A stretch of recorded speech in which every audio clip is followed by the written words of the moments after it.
सभी चिंतनशील बंधुओं को मेरा अभिवादन। मेरे चैनल अमृत विचार में एक बार फिर आप सभी का हार्दिक स्वागत है।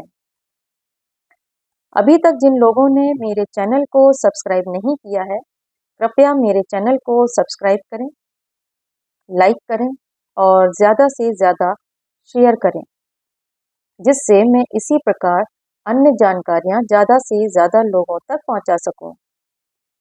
और जिन लोगों ने मेरे चैनल को सब्सक्राइब किया है, उन सभी का बहुत बहुत आभार। पिछले वीडियो में हम सृष्टि की उत्पत्ति और विकास की चर्चा कर रहे थे। उसी को हम विस्तृत रूप से समझने का प्रयास करेंगे। अवकाश और आकाश के पूर्व अंधकार था। आकाश एक अनुमान है जो दिखाई तो देता है, लेकिन पकड़ में नहीं आता। पृथ्वी के एक सूत ऊपर से जहां तक दृष्टि जाती है, उसे आकाश ही माना जाता है, लेकिन उसके ऊपर अंतरिक्ष भी है।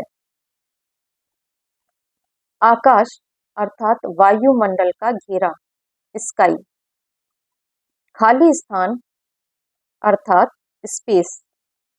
जब हम खाली स्थान या रिक्त स्थान की बात करते हैं, तो वहां अणु का एक कण भी नहीं होना चाहिए, तभी तो उसे खाली स्थान कहेंगे। ठीक है। लेकिन हमारे आकाश और अंतरिक्ष में तो हजारों अणु और परमाणु घूम रहे हैं। रिक्त स्थान को अवकाश कहते हैं। अवकाश था, तभी आकाश अंतरिक्ष की उत्पत्ति हुई, अर्थात अवकाश से आकाश बना। अवकाश अर्थात अनंत अंधकार, ऐसा अंधकार जिसका कोई अंत नहीं। अंधकार के विपरीत प्रकाश होता है। लेकिन यहाँ जिस अंधकार की बात कही जा रही है, उसे समझना थोड़ा कठिन अवश्य है। यही अद्वैतवादी सिद्धांत है। जब तक एक है तो दूसरा भी होगा। लेकिन अद्वैत सिद्धांत कहता है कि वह परम एक अथवा शुद्ध एक है। सारे धर्म द्वैतवादी हैं, लेकिन हिंदू धर्म अद्वैतवादी है। सचमुच में सब कुछ दो जैसा दिखाई देता है, लेकिन ऐसा है नहीं। अंत में केवल एक ही हाथ लगेगा दो जैसा व्यवहार करता हुआ।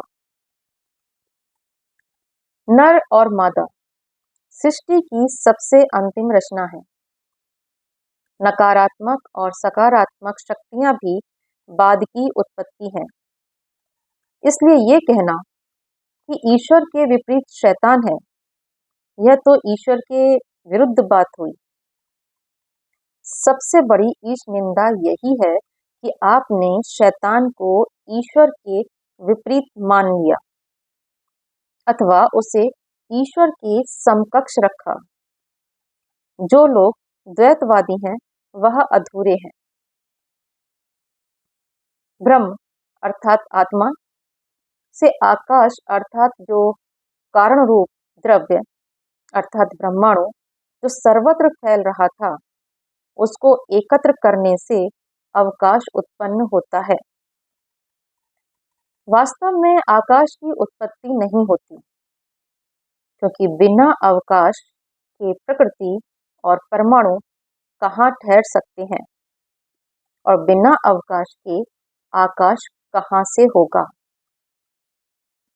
अवकाश अर्थात जहाँ कुछ भी नहीं है, और आकाश जहाँ सब कुछ है। धन्यवाद।